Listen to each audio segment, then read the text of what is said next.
अस्सलाम वालेकुम दोस्तों, मैं आपको परफेक्ट वेब सॉल्यूशंस की तरफ से object oriented programming in PHP के इस 11वें वीडियो ट्यूटोरियल में खुशामदीद कहता हूं। मेरा नाम इमरान कासिम है और आज के इस वीडियो ट्यूटोरियल में हम देखेंगे कि पीएचपी के अंदर ओवरलोडिंग क्या होती है और कैसे की जाती है और इसके लिए हम कौन कौन से मेथड यूज़ कर सकते हैं ओवरलोडिंग के लिए। तो चलिए शुरू करते हैं इस वीडियो ट्यूटोरियल को। सबसे पहले हमने देखना होता है कि what is overloading in PHP के पीएचपी के अंदर ओवरलोडिंग का मतलब क्या है, वो मैं इसलिए आपको बता रहा हूँ क्योंकि पीएचपी के अंदर ओवरलोडिंग के मीनिंग्स डिफरेंट है as compare to other object oriented programming language जैसे कि C++ या जावा। तो इसमें हम देखते हैं पहले इसकी कि PHP interpretation of overloading is different than most object oriented languages. मतलब कि जो पीएचपी इंटरप्रेट करती है ओवरलोडिंग को, मतलब जो मतलब ओवरलोडिंग का पीएचपी लेती है वो डिफरेंट है दूसरी ऑब्जेक्ट ओरिएंटेड लैंग्वेजेस से। Overloading traditionally provides the ability to have multiple methods with the same name but different quantities and types of arguments. मतलब ओवरलोडिंग का जो बेसिक जो ट्रेडिशनल मतलब है वो ये है कि इसके अंदर एक ही नाम के आप मल्टीपल फंक्शंस बनाते हैं और उनको डिफरेंशिएट करते हैं उनके अंदर पैरामीटर्स दे के या टाइप्स ऑफ आर्गूमेंट्स दे के। आप एक फंक्शन बनाते हैं उसके अंदर कोई आर्गूमेंट नहीं देते, उसी नाम से आप एक दूसरा फंक्शन बनाते हैं उसके अंदर एक आर्गूमेंट देते हैं, उसी नाम से तीसरा फंक्शन बनाते हैं और उसके अंदर दो आर्गूमेंट्स देते हैं। तो उस बेस पे वो object oriented programming language differentiate करती है उन मेथड्स को और ओवरलोड करती है और जितने आप पैरामीटर प्रोवाइड करते हैं उसके हिसाब से वो उस फंक्शन को कॉल करती है। जबकि पीएचपी में ऐसा नहीं होता। पीएचपी में क्या होता है कि overloading in PHP provides means to dynamically create properties and methods. जो पीएचपी है वो ये कहती है कि मेरी जो इंटरप्रिटेशन है ओवरलोडिंग की वो ये है कि आप क्रिएट कर सकते हैं डायनामिकली प्रॉपर्टीज और मेथड्स। मतलब ओवरलोडिंग का मतलब है कि डायनामिकली क्रिएटिंग प्रॉपर्टीज जिनको हम वेरिएबल्स कहते हैं और मेथड जिनको हम फंक्शंस कहते हैं वो क्रिएट कर सकते हैं। आप कैसे क्रिएट कर सकते हैं? These dynamic entities are processed via magic methods one can establish in a class for various action types. मतलब कुछ मैजिक मेथड्स हैं, हम उनको यूज करते हुए डायनामिकली प्रॉपर्टीज और मेथड्स क्रिएट कर सकते हैं, उनको अपनी मर्जी से पैरामीटर्स दे सकते हैं। तो ये है इंटरप्रिटेशन पीएचपी की ओवरलोडिंग के बारे में। The overloading methods are invoked when interacting with properties or methods that have not been declared or are not visible in the current scope। मतलब ये कि ओवरलोडिंग वाले मेथड उस वक्त जो है वो इंटरेक्ट होते हैं, उस वक्त प्रॉपर्टीज या मेथड इन्वोक होती हैं जब उनका स्कोप ऐसा हो कि आप उनको डायरेक्टली एक्सेस ना कर सकते हो या वो अवेलेबल ही ना हो। इस सेक्शन में इस मतलब कंप्लीट वीडियो ट्यूटोरियल में the rest of this section we will use the term inaccessible properties and inaccessible method to refer to these combination of declaration and visibility. मतलब ओवरलोडिंग के अंदर जो इनएक्सेसिबल प्रॉपर्टीज होती हैं वो कौन कौन सी हो सकती हैं? ऐसी प्रॉपर्टीज जो प्राइवेट हों, जो प्रोटेक्टेड हों या जो आप डिफाइन ही जिनको आपने ना किया हो, वो होती हैं इनएक्सेसिबल प्रॉपर्टीज। इसी तरह इनएक्सेसिबल मेथड्स भी होते हैं जिनको आपने प्राइवेट डिफाइन किया हुआ हो या आपने उनको प्रोटेक्टेड किया हो या आपने उनको डिफाइन ही ना किया हो। उनकी विजिबिलिटी और डिक्लेरेशन पर डिपेंड करती है। जो की पॉइंट है वो ओवरलोडिंग का पीएचपी के अंदर, all overloading method must be defined as public. मतलब जो मैजिक मेथड्स हम यूज करेंगे ओवरलोडिंग्स को डिफाइन करने के लिए वो मस्ट बी पब्लिक होने चाहिए। हम उनको प्राइवेट प्रोटेक्टेड डिक्लेयर नहीं कर सकते, अदरवाइज वो काम वो वाला नहीं करेंगे। तो चलिए नेक्स्ट स्लाइड पे देखते हैं। अब सबसे पहले आज के इस वीडियो ट्यूटोरियल में हम देखेंगे मेथड ओवरलोडिंग इन पीएचपी। इसके बाद हम नेक्स्ट वीडियो ट्यूटोरियल में देखेंगे कि प्रॉपर्टीज ओवरलोडिंग क्या होती है। तो सबसे पहले हम समझते हैं कि मेथड ओवरलोडिंग इन पीएचपी कैसे करते हैं। तो इसके लिए हम दो मैजिक मेथड यूज करते हैं। एक है अंडरस्कोर कॉल और उसको दो पैरामीटर्स पास होते हैं, एक स्ट्रिंग होती है और एक एरे होती है आर्गुमेंट्स की। और दूसरा हम बनाते हैं call static underscore call static, उसको भी एक पैरामीटर होता है उसका नाम और उसके एरे की आर्गुमेंट्स पास करते हैं। अब आप सोच रहे होंगे कि ये दो मेथड्स क्यों हैं। बेसिकली आप जैसे कि पीछे ट्यूटोरियल्स में आपने देखा कि हम जो है मेथड्स और प्रॉपर्टीज को स्टैटिक भी डिफाइन कर सकते हैं और पब्लिक प्राइवेट भी डिफाइन कर सकते हैं। मतलब स्टैटिक मेथड्स वो होते हैं जिनके लिए हमें ऑब्जेक्ट बनाने की जरूरत नहीं होती, हम क्लास नेम के साथ डबल कॉलन लगा के उसको डायरेक्टली एक्सेस कर सकते हैं। तो उन फंक्शंस को जो डिक्लेयर ना हुए हों और हम क्लास नेम के साथ डबल कॉलन के साथ उस फंक्शन का नाम यूज करें तो उस सूरत में call static function underscore call static function automatically execute हो जाता है और वो उस मेथड का नेम ले लेता है और उसके आर्गूमेंट चेक करता है कि क्या वो आर्गूमेंट, और फिर उनको चेक करता है वेदर वो एक्सिस्ट करता है या नहीं, और उसके मुताबिक हमें उसका एरर वगैरह रिटर्न होता है। यही सिचुएशन अब मिक्स्ड से मुराद यहाँ पे ये है कि आप यहाँ पे प्राइवेट और पब्लिक ऐड कर सकते हैं, लेकिन पिछली आपने स्लाइड में देखा कि ये जो मेथड है ये मस्ट भी मतलब मिक्स्ड नहीं होना चाहिए, पब्लिक ही होना चाहिए, जो कि उसने यहाँ पे लिखा हुआ है पब्लिक मिक्स्ड कॉल। इसमें कोई भी किस्म का भी हो सकता है मेथड जो हम यहाँ पे कॉल करेंगे। फिर उसके बाद है जी underscore call is triggered when invoking inaccessible method in an object context. मतलब अगर हमने एक ऑब्जेक्ट बनाया है और उसके जरिए हम किसी मेथड को एक्सेस कर रहे हैं और वो इनएक्सेसिबल है सर्टन रीजन की वजह से, मतलब क्या वो प्राइवेट है, क्या वो प्रोटेक्टेड है, या वो एग्जिस्ट ही नहीं करता। ये 3 इनएक्सेसिबल तरीके हैं कि क्योंकि आपने पिछले वीडियो ट्यूटोरियल्स में पढ़ा है कि प्राइवेट और प्रोटेक्टेड जो मेथड्स होते हैं उनको हम ऑब्जेक्ट स्कोप में एक्सेस नहीं कर सकते। इसी तरीके से अंडरस्कोर जो कॉल स्टैटिक है is triggered when invoking inaccessible method in a static context. Same like that public, अगर आपने एक प्राइवेट स्टैटिक मेथड डिक्लेयर किया है तो आप उसको ऑब्जेक्ट में कॉल नहीं कर सकते, तो उस सूरत में कॉल स्टैटिक ऑटोमेटिकली कॉल हो जाएगा और वो उसके मुताबिक आप उसमें जो भी फंक्शन परफॉर्म करना चाहें परफॉर्म कर सकते हैं। फिर उसके बाद यहाँ पे देखें अगर तो यहाँ पे ये जो 2 आर्गूमेंट है ये क्या चीज़ है कि द नेम आर्गूमेंट जो कि स्ट्रिंग नेम लिखा हुआ है is the name of the method being called. जब हमने ऑब्जेक्ट बना के किसी मेथड ऐसे मेथड को कॉल किया जो एग्जिस्ट नहीं करता या इनएक्सेसिबल है तो उस सूरत में वो स्ट्रिंग यहाँ पे पास हो जाएगा। The argument is an enumerated array containing the parameter passed to the named method। फिर हम उस इनएक्सेसिबल मेथड के अंदर के कुछ पैरामीटर्स हमने लिख दिए हैं तो वो एज एन आर्गूमेंट यहाँ पे एरे की सूरत में पास हो जाएंगे इस फंक्शन को। तो ये होता है मेथड ओवरलोडिंग इन PHP। अब इसकी यहाँ पे एक छोटी सी एग्जांपल देखते हैं। सपोज हमारे पास एक क्लास है मेथड टेस्ट, इसमें हमने जस्ट 2 फंक्शन बनाए, एक पब्लिक फंक्शन अंडरस्कोर कॉल और एक public static function underscore call static. इसमें हमने लिख दिया एको कॉलिंग ऑब्जेक्ट नेम इम्प्लोड। हम इसलिए कर रहे हैं क्योंकि ये जो आर्गूमेंट्स है ये एज अ स्ट्रिंग पास होते हैं, तो हम इसको इम्प्लोड करके हम पास कर सकते हैं किसी भी मेथड को।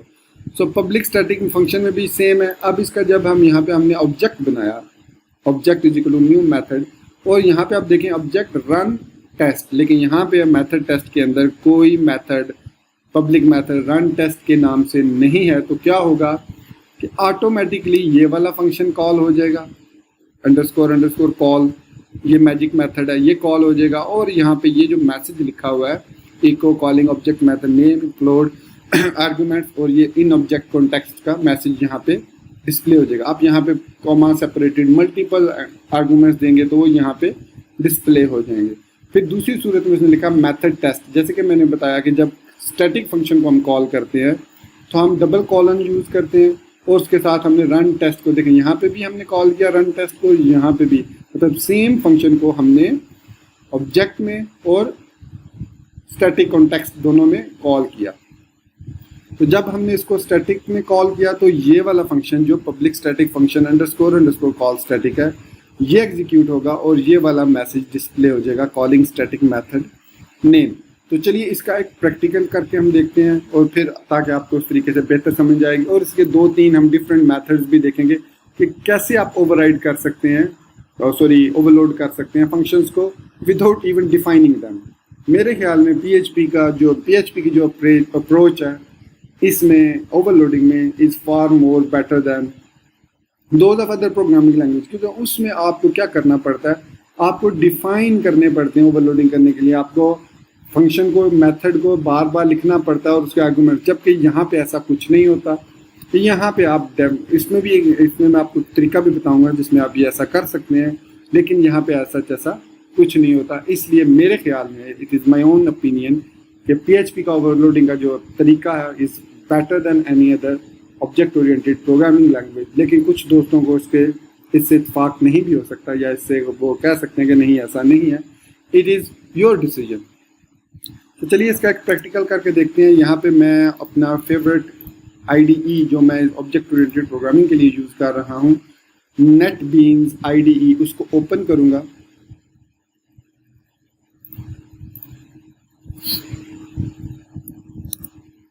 तो मैं इस वक्त 8.1 वर्जन यूज़ कर रहा हूँ। तो यहाँ पे हमारे पास ये देखें index.php फाइल ओपन हो गई। अब मैं इसके लिए एग्जांपल जो है वो index.php ही यूज़ करूँगा। यहाँ पे ये आप देख सकते हैं हमारा जो लास्ट वीडियो ट्यूटोरियल था उसकी यहाँ पे एग्जांपल है। इसको मैं यहाँ से रिमूव करूँगा index.php से, और सेम क्लास मेथड टेस्ट के नाम से मैं क्लास बनाऊँगा।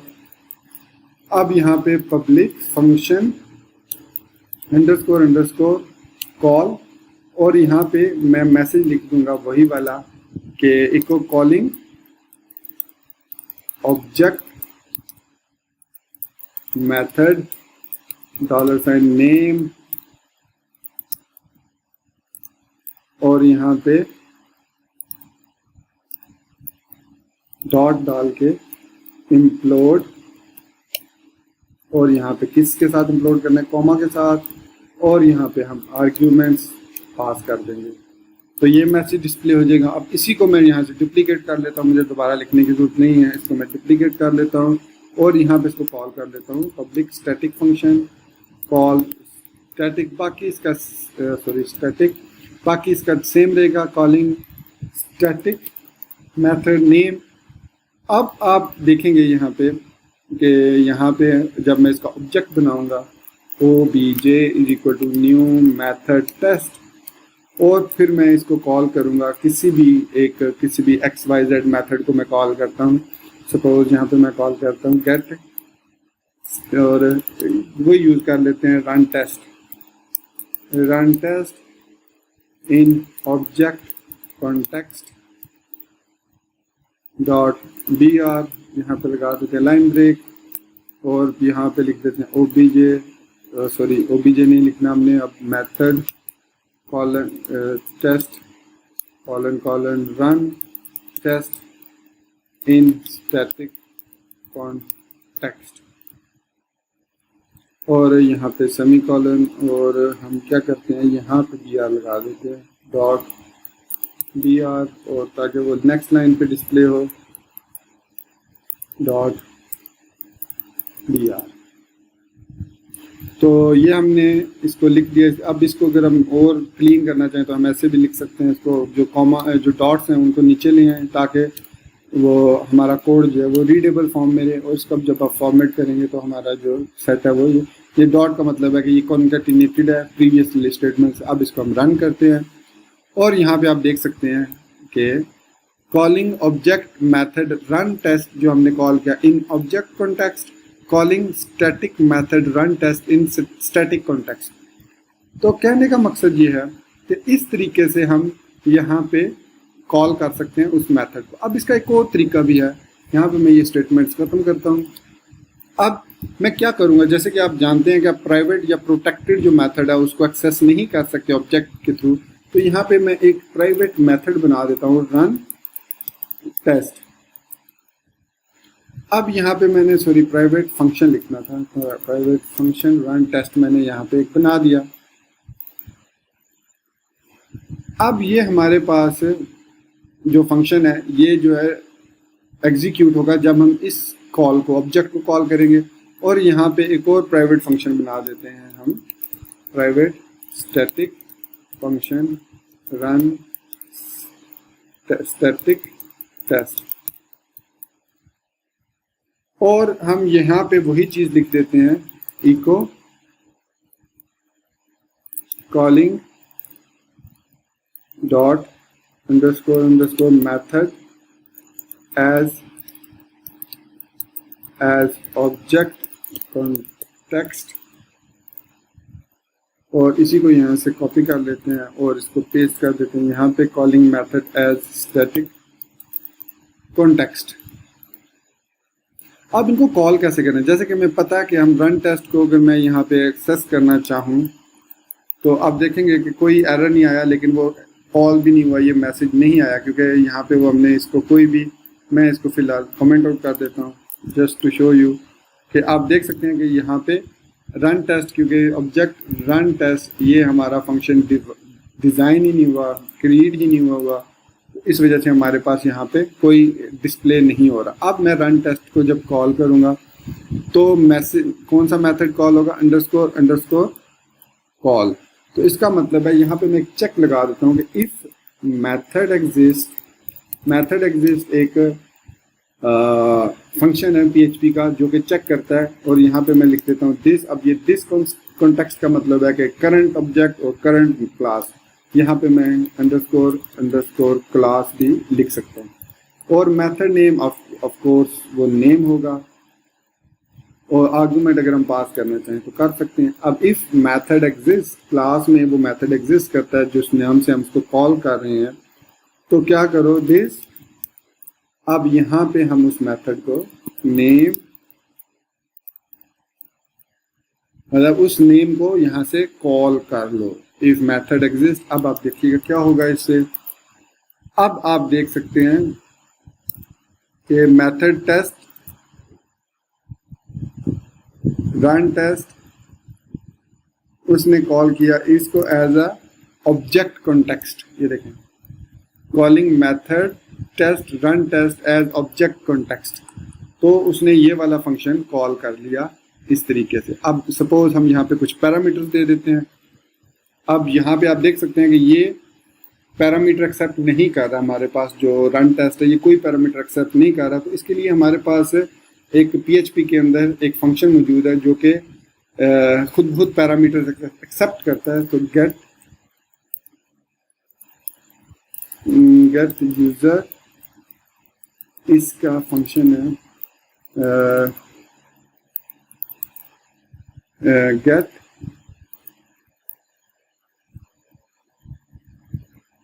यहाँ पे हमारे पास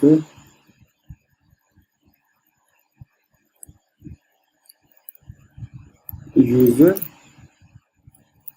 आई थिंक मुझे एग्जैक्टली याद, मैं इसको चेक कर लेता हूँ php.net से।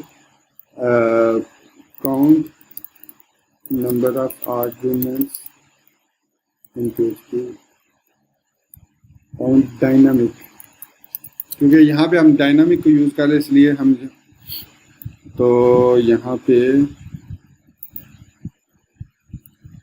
इसको यूज़ करेंगे हम। php.net को is the best place to find. अब यहाँ पे हम देखते हैं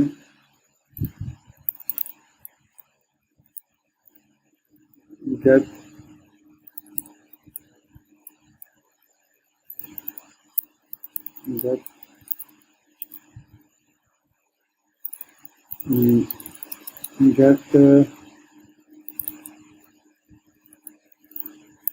यूजर, हाँ गेट पूरी बात, ये तो उसका वर्डप्रेस का। तो गेट यूजर फंक्शन एक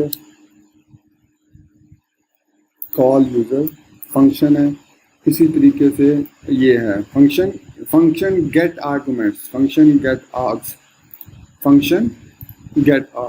यहाँ पे फंक्शन गेट आर्ग्स, और हम यहाँ पे इसको प्रिंट आर्ग्स कर लेते हैं। अब यहाँ पे मैं इसको दोबारा कॉल करता हूँ और इसको test1 के नाम से मैं यहाँ पे पास करता हूँ, और अब इसको मैं रिलोड करता हूँ। तो फंक्शन गेट आर्ग्स, फंक्शन नम आर्ग्स, और यहाँ पे 0, test1 test2,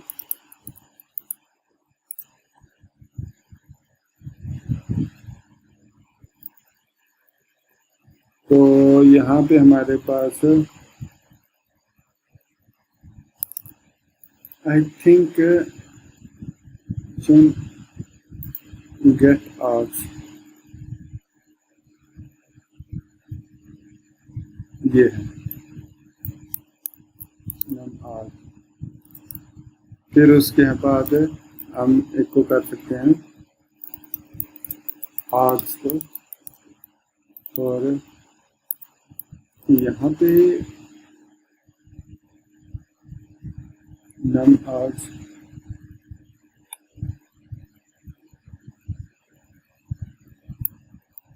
ये फंक्शन है, फंक्शन नम आर्ग। अच्छा हाँ ठीक है, हम चूँकि जारी बात है हम यहाँ पे कॉल कॉल कर रहे हैं, यहाँ पे ये पास हो रहे हैं, तो यहाँ पे हमने क्या करना है, इंक्लूड करके कॉमा दे के $, नेम को, सॉरी नेम नहीं, आर्गूमेंट्स, क्योंकि ये आर्गूमेंट्स आगे हम ट्रांसफ़र कर ही नहीं रहे कॉल से, तो इस वजह से वो हो जाता है कभी कभी ऐसा प्रॉब्लम कि समझ नहीं आती कि मिस्टेक कहाँ पे। तो दिस नेम, ये वाला नेम जो भी हमने यहाँ पे लिखा है वो, उसके बाद हम उसको करेंगे पास, और ये देखें यहाँ पे अब नंबर ऑफ आर्गूमेंट्स हमारे पास 1 आ गया। यहाँ पे अब अगर हम इसको इंक्लूड नहीं करते और इसको एज अ आर्गूमेंट पास करते हैं, तो अब आप यहाँ पे देख सकते हैं हमारे पास फंक्शन नम आर्ग्स जो है वो आ गया मेथड, और यहाँ से आर्गूमेंट्स पास हो गए। तो अगर 2, 3, 4 हम पास करते हैं, तो run static arguments this name, तो इसके लिए हम एक और मेथड यूज़ करते हैं, बजाय हम दिस नेम पे कॉल करने के बजाय हम इसके लिए एक और मेथड यूज़ करते हैं, वो है function user call user func array. Call user function array को हम यूज़ करते हैं इसके लिए, और इसमें हम पैरामीटर पास करते हैं कुछ इस तरीके से। इसको कॉपी किया और यहाँ पे हम पेस्ट करेंगे, तो यहाँ पे अब इसकी जगह हम दे देंगे नेम को, और एरे में हम दे देंगे 1 और 2 हमने दिया, तो यहाँ पे हम इंक्लूड कर लेंगे कॉमा आर्ग्यूमेंट्स, और इसके बाद हम call user function array name include ये वाला फंक्शन, और इसको हम सेव करके रन करते हैं। तो यहाँ पे हमारे पास इस call user function name, oh sorry of course यहाँ पे हमें बताना पड़ेगा कि किस कॉन्टेक्स्ट में हम इसको कर रहे हैं। तो $दिस कॉमा, ये जब हम क्लास में कॉल करते हैं तो उसका ये तरीका जो है, ये क्लास का तरीका ये है कि क्लास में हम यहाँ पे डिफरेंट तरीका होता है क्लास में कॉल करने का। तो यहाँ पे हम ये है दिस, ये इस तरीके से हम इसको कॉल करते हैं, ये इस तरीके से। तो इसको मैं यहाँ से कॉपी कर लेता हूँ, इसको यहाँ पे मैं पेस्ट करता हूँ एरे दिस। अब यहाँ पे हम पेस्ट करेंगे इसका नेम, और यहाँ पे हम एज एन आर्ग्यूमेंट पास कर देंगे इस मेथड को। तो अब ये 3 आर्ग्यूमेंट्स हैं, तो यहाँ पे मैं इसको रीलोड करूँगा, तो अब यहाँ पे आपको नज़र आ रहा होगा कि 3 लिखा हुआ आ रहा है, कि मतलब जो एरे पास हुई है वो 3 आर्ग्यूमेंट्स की है। यहाँ पे 3 आर्ग्यूमेंट्स, अब उनको गेट कैसे किया जा सकता है, फंक्शन गेट आर्ग। अब मैं यहाँ पे 0 करता हूँ, तो आप देखिएगा फंक्शन गेट आर्ग, इसको कर लेते हैं इसको। तो यहाँ पे अब हमारे पास 0 में हमने क्या पास किया था 2, तो यहाँ पे 2 लिखा हुआ आ गया। अगर हम यहाँ पे 1 लिखेंगे तो इसकी बजाय हमारे पास 3 लिखा हो, तो इसको हम लूप के थ्रू अब कर सकते हैं। अब आर्गुमेंट्स में हमारे पास आ गया टोटल, तो हम यहाँ पे लिख सकते हैं फॉर ईच। अब कैसे हमने लिखना है, फॉर आई, सॉरी यहाँ पे for I is equal to 0, I is less than hearts, क्योंकि इसने काउंट किया है, तो आई प्लस प्लस, और यहाँ पे अब हम लिख सकते हैं echo function get arg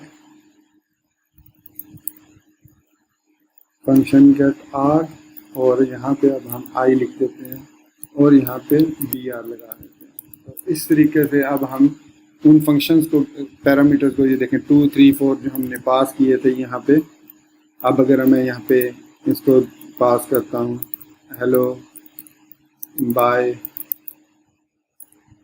तो यहाँ पे मैं इसको रीलोड करूँगा तो यहाँ पे ये देखें हेलो एंड बाय लिखा हुआ आ गया। तो ये तरीका है। इसी तरीके के साथ हम जो स्टैटिक मेथड है उसमें भी यही तरीका यूज़ करेंगे और हम स्टैटिक मेथड को भी कॉल कर सकते हैं। अच्छा, इसमें एक और है एको फंक्शन गेट आर्ग्स, ठीक है। अगर हम इसको रन करते हैं तो अब यहाँ पे ये देखें एरे लिखा हुआ आ गया कि अब ये जो है हम इसको प्रिंट आर कर सकते हैं, बल्कि मैं लिखता हूँ प्रिंट आर आर्ग्स और इसको मैं यहाँ से अगर कंट्रोल एक्स करके यहाँ पे आर्ग इज इक्वल टू दिस कर देता हूँ और यहाँ पे प्रिंट आर करूँगा तो हमारे पास अब ये देख लें कि एरे की सूरत में भी ये आ गए। अब हम इस एरे को भी प्रोसेस कर सकते हैं। मतलब यहाँ पे मैं इसको नम आर की बजाय गेट आर्ग्स कर लेता हूँ और यहाँ पे लूप में, क्योंकि हमें नहीं पता कि हम कितने उसको पास करेंगे, तो फॉर ईच का लूप लगा सकते हैं, ईच आर्ग फॉर ईच आर्ग एज, आप इसको आई कह लें, कुछ भी कह लें, कोई नेम भी दे लें, इसको आई कर दें।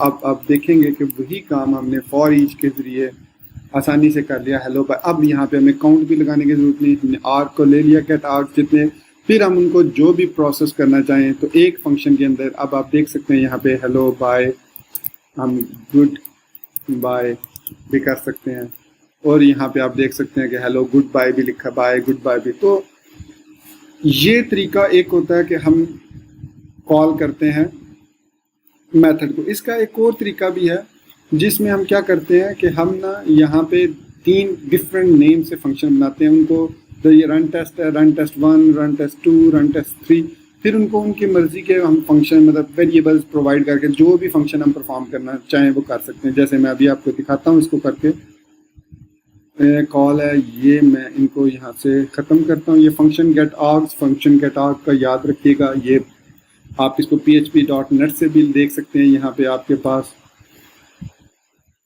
आ जाएंगे सारी डिटेल, बेस्ट डॉक्यूमेंटेशन है PHP की। तो यहाँ पे अब मैं आपको इसका दूसरा तरीका बताता हूँ, वो ये है कि यहाँ पे हम एक प्राइवेट फंक्शन बनाते हैं रन टेस्ट और इसमें कोई आर्गुमेंट नहीं रखते। दूसरा बनाते हैं प्राइवेट फंक्शन रन टेस्ट 1, इसमें हम एक पैरामीटर रखते हैं।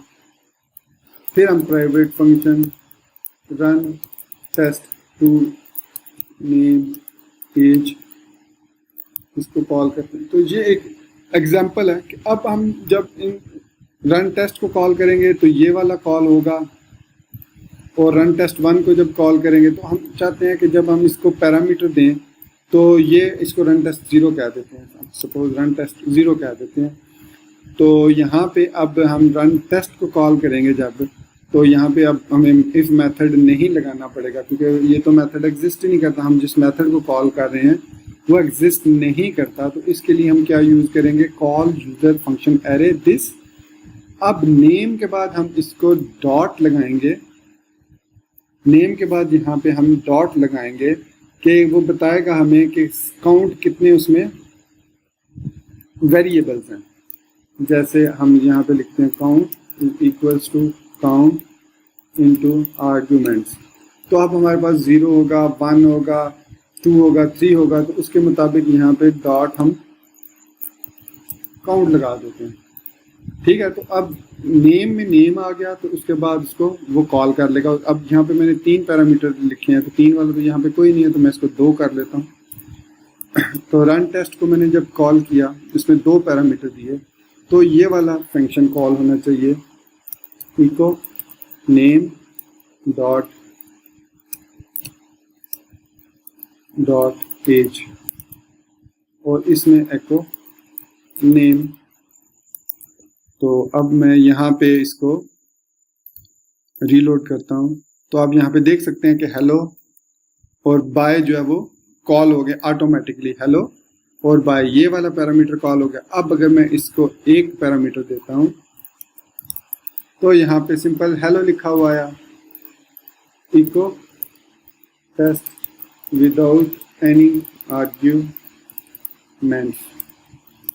ठीक है, अब मैं इसको जब कोई आर्ग्यूमेंट नहीं देता, यहाँ पे इसको एम्प्टी रखता हूँ, तो टेस्ट विदाउट एनी आर्ग्यूमेंट ये वाला फंक्शन कॉल हो गया।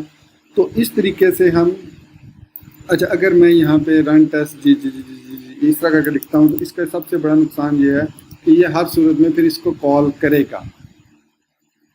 ठीक है, हर फंक्शन मतलब कोई भी आप यहाँ पे नाम दे दें, एक्स वाई जेड ये लिख दें, तो जब आप लिखेंगे तो यहाँ पे वो उस फंक्शन को कॉल लाजमी करेगा, डी डी डी। तो इसके लिए हम क्या कर सकते हैं, यहाँ पे हम अब चूंकि यहाँ पे हमने नेम दिया, वैसे डी डी नेम नहीं है यहाँ पे, तो इसलिए वो इसको कॉल नहीं कर रहा, सॉरी। तो अगर हम यहाँ पे रन टेस्ट लिखेंगे तो वो उसने रन टेस्ट को कॉल कर दिया, क्योंकि नेम के साथ नेम रन टेस्ट आ गया, और उसके बाद काउंट जब उसने किया तो 0 था, तो उसने 0 वाले को काउंट कर लिया और 1 वाले को फिर काउंट कर लिया, फिर 2 वाले को, फिर इसी तरीके से आप 3 4। तो ये भी एक तरीका, लेकिन ये इतना पावरफुल नहीं है तरीका जितना आप एक और भी तरीके से कर सकते हैं कि यहाँ पे आप एरेज बना लें जिन जिन मेथड्स को आप बनाना चाह रहे हैं, और उस एरे को चेक कर लें इस अंडरस्कोर कॉल के अंदर चेक करें, अगर वो एरे उस इन एरे का फंक्शन यूज़ करें और उसको देखेंगे वो क्या, जैसे मैं यहाँ पे आपको करके दिखा देता हूँ, प्राइवेट $, अलाउड फंक्शन, हमने एक नाम रखा और उसके अंदर लिखा रन टेस्ट गेट टेस्ट। अब यहाँ पे मैंने इसको बना दिया इस प्राइवेट अलाउड फंक्शन को, तो यहाँ पे हम पहले काउंट करेंगे कितने आर्गुमेंट्स हैं जो भी है, हम फिर उसके बाद यहाँ पे कि इफ़, या फिर हम इसको काउंट को भी इसके अंदर ही काउंट कर लेते हैं, इफ़ मेथड एग्जिस्ट, या सॉरी हम यहाँ पे इन एरे यूज़ करेंगे, तो इफ इन एरे, और यहाँ पे हम उस एरे का नाम देंगे दिस अलाउड फंक्शन, और उसमें हम इसको फिर नाम दे देंगे इसका नेम, मतलब जो नेम यहाँ पे हमने पास किया है वो अलाउड है इस एरे के अंदर, एरे पैरामीटर्स के अंदर। तो देन के आर्गुमेंट्स काउंट करो और फिर उसको कॉल कर लो फंक्शन को। तो यहाँ पे अब हमने इसको यहाँ पे कॉल स्टॉप कर देते हैं। तो एक किस्म का अब ये हुआ कि अब जब इस फंक्शन को कॉल करेगा, एल्स क्या करे, थ्रो न्यू एक्सेप्शन, और यहाँ पे मेथड नॉट फाउंड, यहाँ पे ये लिखा हुआ आगे। अब हम रन टेस्ट को जब कॉल करते हैं और उसमें हमने रन दिस नेम, और यहाँ पे अब हमें इस कॉल को कॉल करने की ज़रूरत नहीं है कि अगर वो इन एरे है, काउंट इन आर्गुमेंट, और फिर उन पर जो भी आप काउंट करके आप उन फंक्शन यहाँ पे आप आर्गुमेंट्स ले लें, is equal to function get args, और फिर आप उनको जो भी इसको प्रिंट आर कर लें, आपको अलग से फंक्शन बनाने की ज़रूरत नहीं है। तो यहाँ पे call if in array this allowed function name count,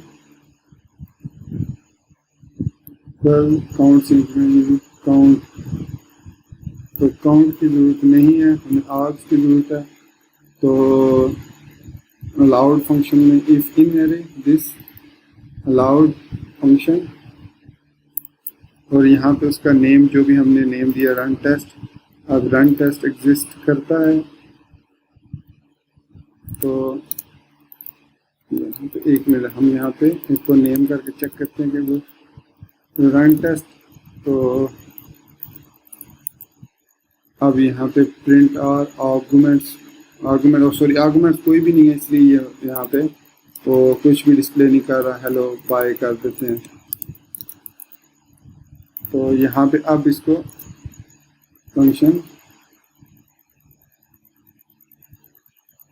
और हमारे पास आर्गुमेंट यहाँ पे गेट करने की जरूरत नहीं है, बल्कि प्रिंट आर हम डायरेक्ट इंक्लूड और आर्गुमेंट कर सकते हैं। इफ इन एरे है तो फिर उनको प्रिंट आर कर दे, या जो भी आप फंक्शन उस पर परफॉर्म करना चाह रहे हैं उनको इंक्लूड कर लें, एक्सप्लोड कर लें, इंक्लूड करें कॉमा की सूरत में, और फिर उसको यहाँ पे ये क्यों नहीं इसको डिस्प्ले कर रहा, else pro exception run test hello by private if in array this allowed function comma name. अब इस इन एरे को चेक करते हैं कि इन एरे,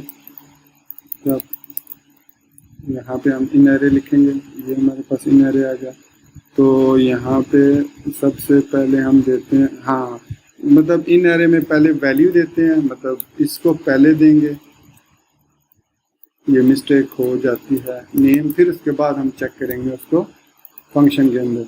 अब आप यहाँ पे देख सकते हैं कि एरे हमारे पास आ गई। इसको आप ऐसे भी कर सकते हैं, इको इंक्लूड कॉमा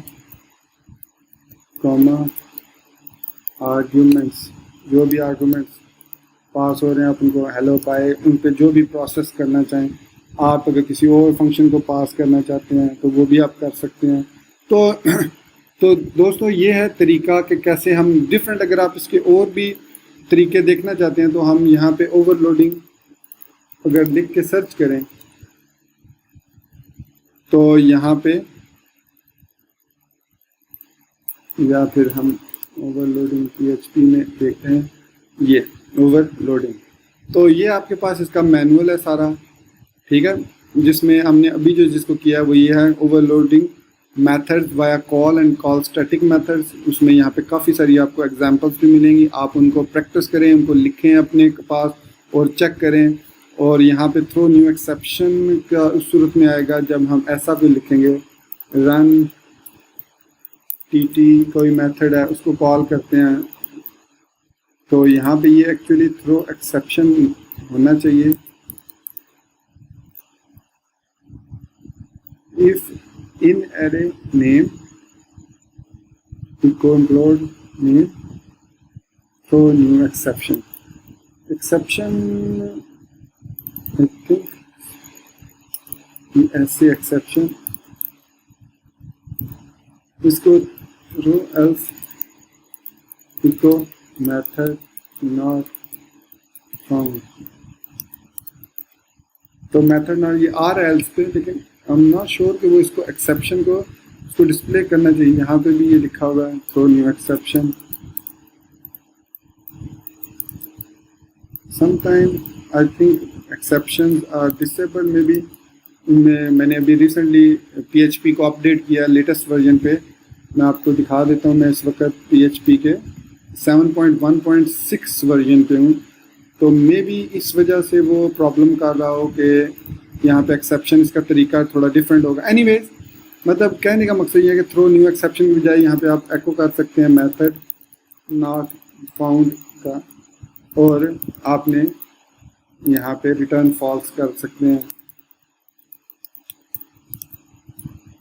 या यहाँ पे अगर बहुत ज़्यादा फंक्शन है तो यहाँ पे रिटर्न फॉल्स कर दें, तो मेथड नॉट फाउंड का एरर आ जाएगा।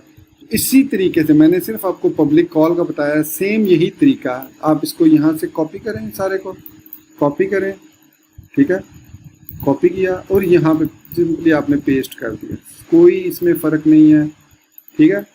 अब आप इसको कॉल बगैर ऑब्जेक्ट के, मतलब अब आपने ऑब्जेक्ट नहीं बनाना बल्कि डायरेक्ट कॉल करना है, method test colon run test को कॉल किया, तो अब वो इसको कॉल करेगा और वही मेथड चेक करेगा कि इसमें यहाँ पे hello run public static function call static name if in array name allowed function.